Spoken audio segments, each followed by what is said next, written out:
Before we get started, I have a quick favor. I've been self-funding the Finding Genius podcast for 5 years now. I've done over 3,000 episodes. And as you can see on YouTube, we're up over 1 million views on the channel, which is fantastic. The next thing I really want to push on is to get up to 10,000 subscribers, because once we do, we'll be able to put a donate button, and we'll be able to solicit donations to help keep the podcast running and to also get the Finding Genius Foundation moving along. We have a big project studying anxiety, depression, and PTSD, and working on a product to help people overcome these problems, because I've seen them explode recently after the last 2 years of the whole virus situation. So if you would, please subscribe to the podcast. That would help us tremendously. Give us a thumbs up and check in the description for Buy Me a Coffee. It's about $5. If you could buy me a coffee, I'd really appreciate it. It would help keep the channel going, and I love coffee. Thank you. Forget frequently asked questions, common sense, common knowledge, or Google. How about advice from a real genius? 95% of people in any profession are good enough to be qualified and licensed. 5% go above and beyond. They become very good at what they do, but only 0.1% are real geniuses. Richard Jacobs has made it his life's mission to find them for you. He hunts down and interviews geniuses in every field: sleep science, cancer, stem cells, ketogenic diets, and more. Here come the geniuses. This is the Finding Genius Podcast with Richard Jacobs. Hello, this is Richard Jacobs with the Finding Genius Podcast, now part of the Finding Genius Foundation. My guest is Eugene Helveston. He's an emeritus professor of ophthalmology. He's the author of Death to Beauty, the Transformative History of Botox. So I've seen the results of Botox on various people's faces. And I've heard about it, as I'm sure a lot of people have, so I think this will be very interesting. So welcome, Gene. Thanks for coming. My pleasure. Happy to be here. Yeah, as an ophthalmologist, how did your paths cross with Botox, by the way? Well, I started a long time ago. Finished my training in 1966, 67, depending on what school it was. And as I started practice, I had a few colleagues in ophthalmology, and we were dealing in an area called Pediatric Ophthalmology, which also included strabismus, or crossed eyes and misalignment. And I met Alan Scott soon after starting. He was in San Francisco. I was in Indianapolis, but we attended meetings and crossed paths and so forth. And I knew about his work right from the beginning when he was working in his lab just with monkeys in the 60s. And then when he started injecting the toxin into the monkeys in 1972 and 3. And I kept track of it, and we discussed it and talked it over. And actually, I reviewed one of his only grant that he got funded from the NIH. And so I knew a lot about what was going on there. And when he went as far as injecting a human in 1978, I said, wow, this is something that's exciting. We'll see what's going to turn out. So I went out, actually didn't happen instantly, but I went out in 1982 with my partner in practice, Daryl Ellis, and we watched Alan do some injections in his office, a no-frills setting and so forth. And he said he's starting a clinical trial, and would we like to join him? We said, sure. Sounds like that's a good deal. And so in 1982, after sort of being peripherally aware of what was going on, we got full bore into the clinical trial of the drug that at that time was called Botulinum A toxin, just the toxin. He shortly after that gave it a more medical-like name, calling it oculinum. So that I had a long history with it. So, were any of your patients starting to ask you about it? Or, No, nobody knew about it. Zero. It was just a secret. So we had to find the patients. We knew that the botulinum A toxin's therapeutic effect was to damp or dull or quiet muscle action. And it was applicable in cases where there was too much muscle action. So one of the things that Alan was treating in the clinical trial, in addition to strabismus, was blepharospasm, or forceful closure of the eyelids, very debilitating and keeping people from functioning in sighted function. And so we kind of started seeing some patients like that, and we started injecting them. And pretty soon we had what we called the Oculinum Clinic at our university clinic, ophthalmology clinic, and it met several times a month, and we had several hundred patients who we treated on a regular basis, and for various kinds of spastic hyperdystonia around the head and neck, and just for functional reasons, just so we could get people back living like human beings. Yeah. So it worked for what kind of conditions? Let me, where is it administered and how, and what's the method of action on how it works? What it is if a person eyelids are clamped closed because the muscles are just overworking. The drug is injected subcutaneously beneath the skin in minute amounts, a billionth of a gram, and this toxin functions locally to interrupt the path between the nerve and the muscle, which is transmitted by a substance called acetylcholine. So we inject tiny amounts right where we want it to be effective, and we may inject 2, 3, 5, 10, 15 different spots around say if the whole left side of the face is clamping down and the patient has this terrible grimacing, uncomfortable and off-putting look, we just go to those areas of hyperaction and it goes away and they have a kind of a placid, calm face again. So we saw these little fires and we put them out locally, so to speak. Interesting. Yeah, that's a strange condition. So someone, I guess that happens to people, they can't open their eyes, their eyelids finally are glued. Well, hemifacial spasm, blepharospasm, and Magus syndrome, and different other stroke conditions, and torticollis, which is tilting of the head. It's really kind of funny. If you're a regular person living in the world, you probably won't see one of those people in 10 years or 20 years or your whole life. But if you're a physician and you're a pediatric ophthalmologist and you have this kind of offshoot practice of very senior citizens with this, people find you a lot. I thought, well, it was pretty darn common because they came from all over the state of Indiana, where I was practicing at Indiana University Medical Center, and the various areas in the Midwest, because there weren't very many of us doing it. And so we had a lot of patients.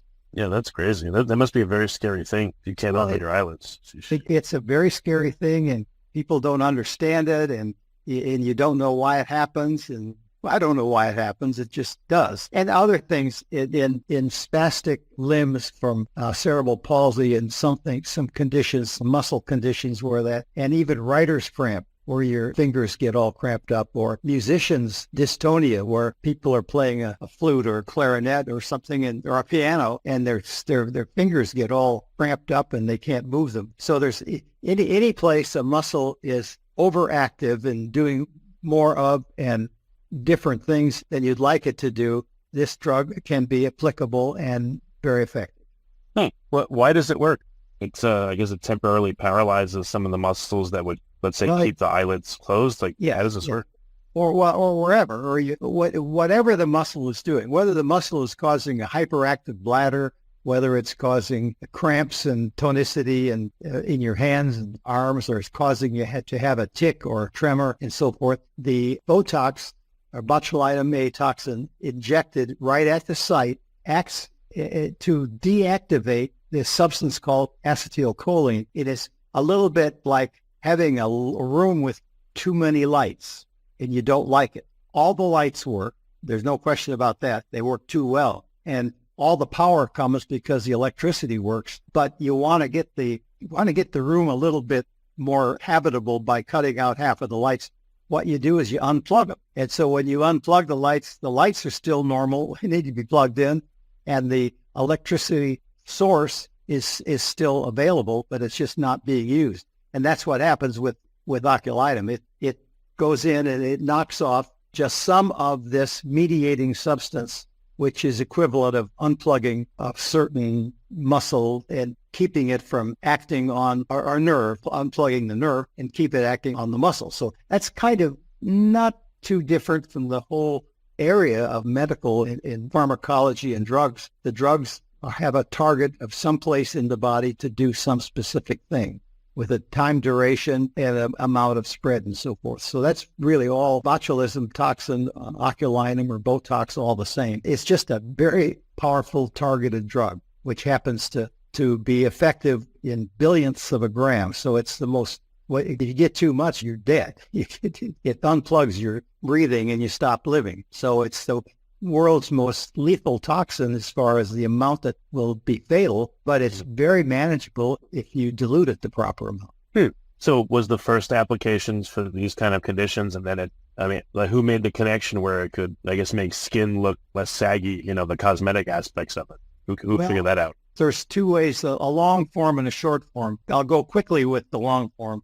Is that in 1817, when a district health officer was trying to find out why people were dying, he isolated a fatty substance in blood sausage, and he put that fatty substance on insects and small animals, and insects and the small animals died. And larger animals, where he injected into the muscles just got weak. So and he made the prediction in 1817 that maybe there'd be a medical use found for this toxin, but he said it was just a matter of speculation. So fast forward until 1972, Alan Scott was looking for a toxin, a poison of some kind, which he could dilute and put in a muscle and have it be weakened by a regulated amount.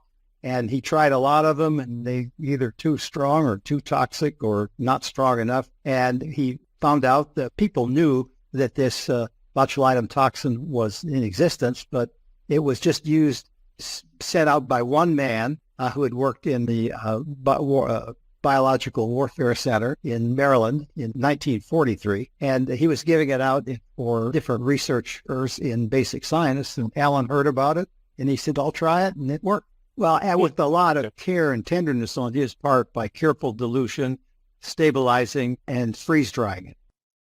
Before we continue, I've been personally funding the Finding Genius podcast for 4.5 years now, which has led to 2,700 plus interviews of clinicians, researchers, scientists, CEOs, and other amazing people who are working to advance science and improve our lives and our world.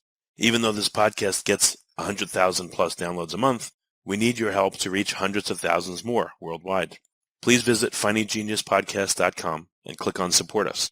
We have 3 levels of membership from $10 to $49 a month, including perks such as the ability to see ahead in our interview calendar and ask questions of upcoming guests, transcripts of podcasts you're interested in, the ability to request specific topics or guests, and more. Visit findinggeniuspodcast.com and click Support Us today. Now back to the show. Where I would guess clinical trials have been done. Do you know anything about them? What they look like and for what applications, and was it hard to get through IRB, all that stuff? Yeah, well, I worked it for 10 years, and not worked. I participated for 10 years or so in the clinical trials, and we used them in our clinic as an experimental drug on hundreds and hundreds of patients, kept records.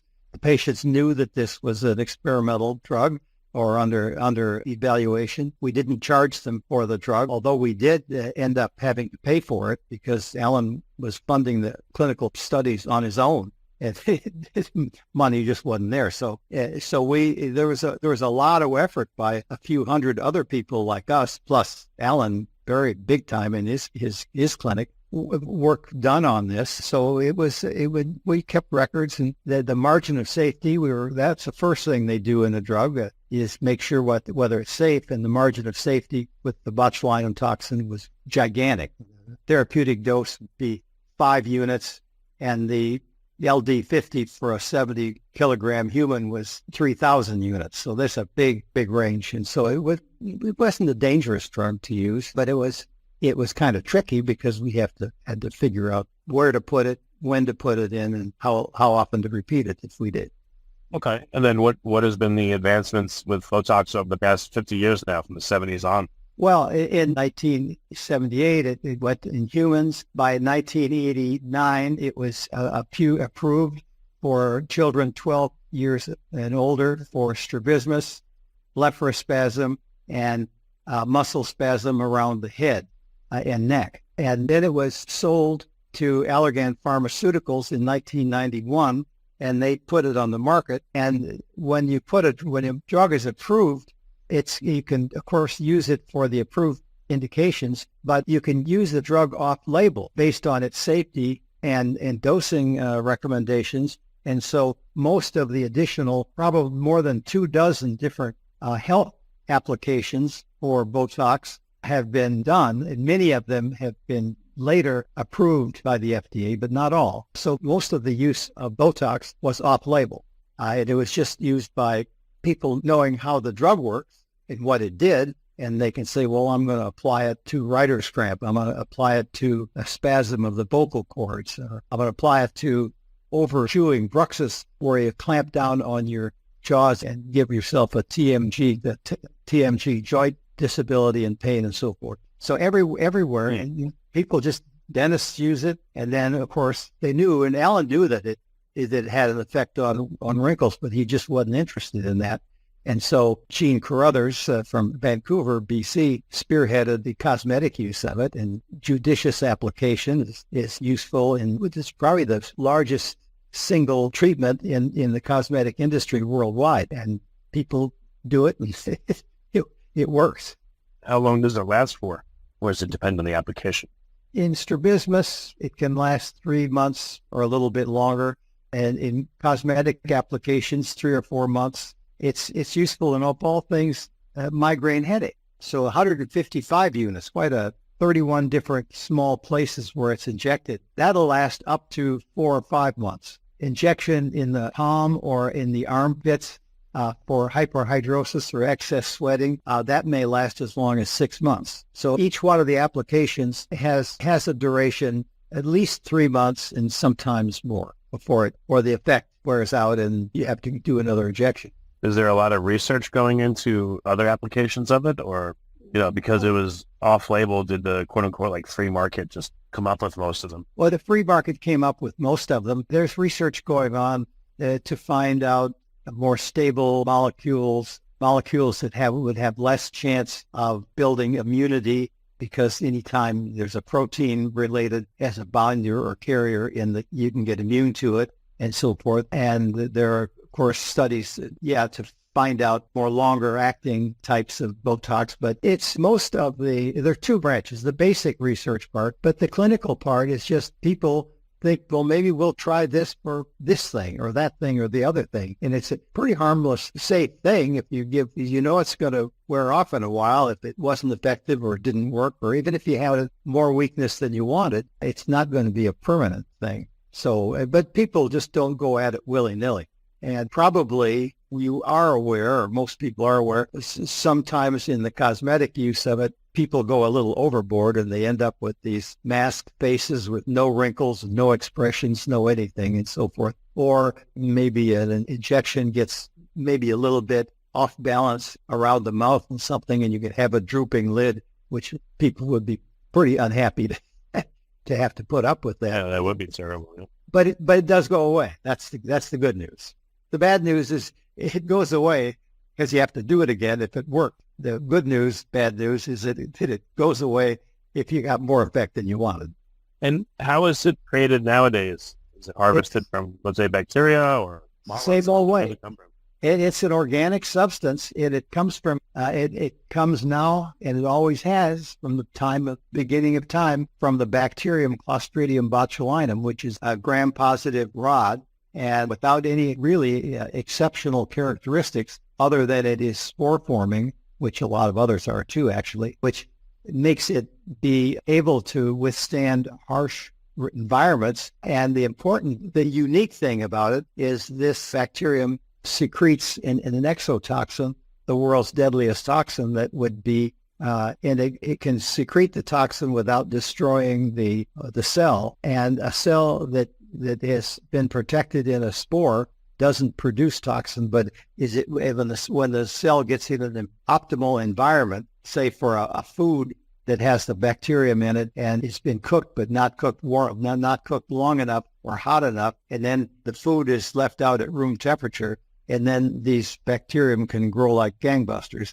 and they can produce toxin like mad. And the strength of the toxin is such that 7 times 10 to the minus 10. So that's 10 zeros over with a 7 in there. 7 billionths of a gram could be effective, and just a few more billionths of a gram, and that could be fatal. So it doesn't take much of it.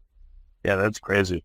Other similar toxins that are not quite the same, but very similar, that have promising use? I don't personally know of any toxins that are particularly useful, except it kind of backwards ways. So toxins in shellfish and saxitoxin and different things that are used to help assay food materials to make sure that the level of toxin is completely safe. So you can use toxins to test other toxins against themselves. And that's But as far as a medicinal use or medical use, there's not much.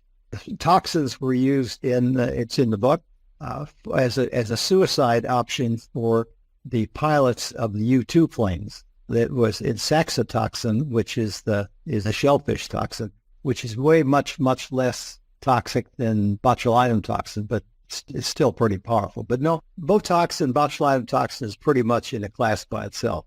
Okay. Yeah, it's just interesting that that's been around for so long. I would think there's got to be analogs out there that, people know about, but maybe haven't tried to use very much. I don't know why. It's weird.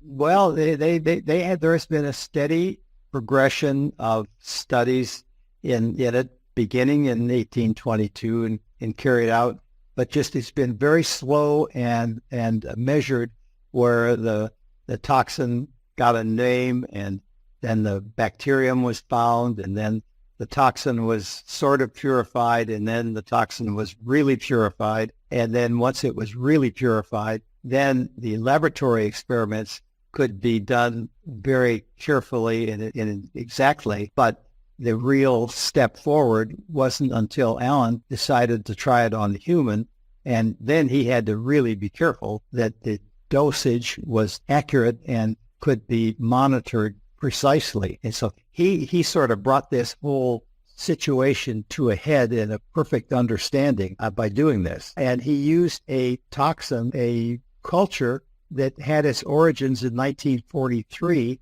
at Camp Detrick, Maryland, during World War II. And this toxin was kept alive and pure and productive by Dr. Ed Shantz, a biochemist who stayed on at the Armed Forces Biological Warfare Center until 1972. So he stayed after the war and continued as a civilian employee. And he retired and went to the Food Safety Institute at the University of Wisconsin.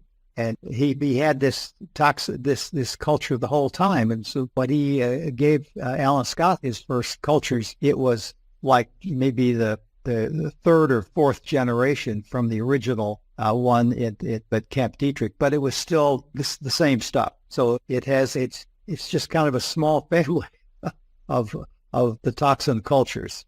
Well, what are some up and coming uses for it that people are looking at right now? It's been around for a long time. Well, there's not anything earth-shaking or wonderful that I can think of right now that is being tried. I think that in the book we list something like 25 or 30 indications primarily related to neurology because it affects a nerve, but it's used by every other specialty, dentistry and plastic surgery. It's used, for example, when a young child is having a cleft lip repair, and it's very difficult to stabilize the tissue because the mouth is moving and laughing and crying and sucking and eating and so forth. And so in order to stabilize the tissue while the healing is taking place, the surgeons can inject botulinum toxin on either side of the wound so that stays nice and quiet and still and no contraction and moving around over the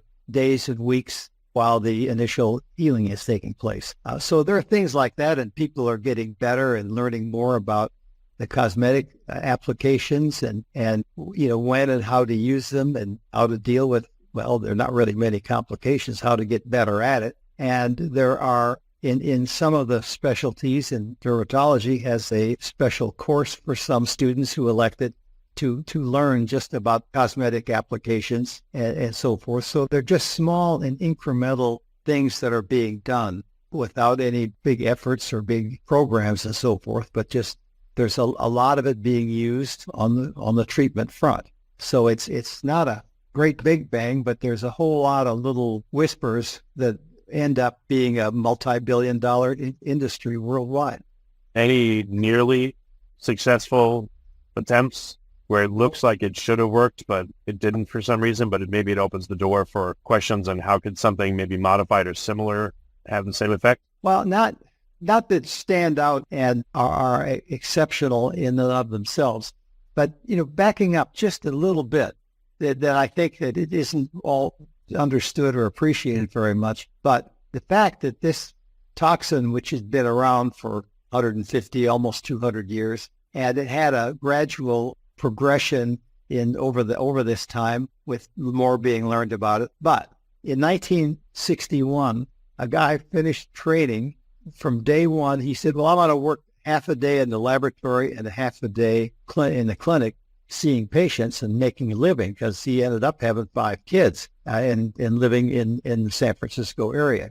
And he decided that he said, well, I'd like to ask some questions and find some answers. And that's what I think is fun and interesting and really the essence of clinical science. So this was a young man who spent the first 30 years of his practice working half a day in the clinic and a half a day in the laboratory, self-funded. And the only money he made was what he kept from his practice. And he became the co-director of the laboratory. And he got a little gift in kind, secretary and some free use of the laboratory. But aside from that, and then when he had the clinical trial going on, he raised almost $2.5 million by asking people like us, which is basically unheard of at that time. Said, would you donate $25 for 100 units and then later $40 for 100 units? Because he didn't have any source of funding. He mortgaged his house and he got his toxin free from Dr. Shantz. And so he ended up spending less than $5 million for the entire drug approval process, when the average amount paid by Big Pharma was somewhere between 500 million to $1 billion. So that's the story. And the thing that was fun for me in doing it is I knew Alan throughout the whole time, and we finished at exactly the same time. He died 6 months after I started writing it, and I called him in 2021 in June, and I said, Alan, you got a good story from what you've done, and I'd be happy to write it up. Would you want to help? And he said, sure, let's try it. So, but that by that time he was 89, and he died just before Christmas, after 6 months, where we'd spent a lot of time with Zoom calls and letters and phone calls and so forth. And then I wrote the book, which is published just a couple of weeks ago. And now I'm as old as Alan was when he died. I'm at 89. And I said, if we don't write it now, there's not going to be anybody left alive who was there at the beginning. And so let's do it. So that was why he did it. And that's why I did the work to write the book and so forth. And because Alan Scott is he's known to a few people in the industry who knew what he did, but people don't know that Botox is around because of him. And Alan, he sold it for $9 million, and he just barely recouped the money that he spent. And if he made a little profit, it wasn't hardly much at all. And he said, well, I had all the fun and Allergan made all the money. And he said, I was a lousy businessman. I said, I was okay in a clinic and a lab, but I was a lousy businessman. And to give a comparison, for example, you all everybody's heard of Gatorade, right? Yeah. Okay, so the 4 nephrologists, 3 students and a professor who developed Gatorade at Gainesville, Florida, couldn't sell it to the university and so forth. And the 3 students would finish their work. They came to Indianapolis to work at the Indiana University, and they wanted to sell it to somebody, so they went to Stokely Van Camp, who was a big international manufacturer of baked beans, pork and beans, big deal. But they said, would they be interested? And they said, no. They were asked to pay $1 million for it. They said, that's a lot of money. We'll think about it. And then they ended up saying, well, we'll tell you what we'll do. They had a lawyer, fortunately, by that time. So they said, we'll pay you like 3.5 cents a gallon as a royalty. And that was the royalty agreement. And they developed 100 recipients in the royalty group. So there'd be 100 shares each. And since around 1970, the total amount of money made by the group who holds the royalty shares has been $1 billion with a B. So and Gatorade sells in the same ballpark worldwide as many dollars as Botox does. So Alan's doing this thing for essentially nothing and not really caring and laughing it off and saying, well, it's the way it goes. I enjoyed myself and I did what I planned to do. So that's to me was as big a story as the medical and cosmetic indications and so forth from botulism in itself. So there are basically two stories there.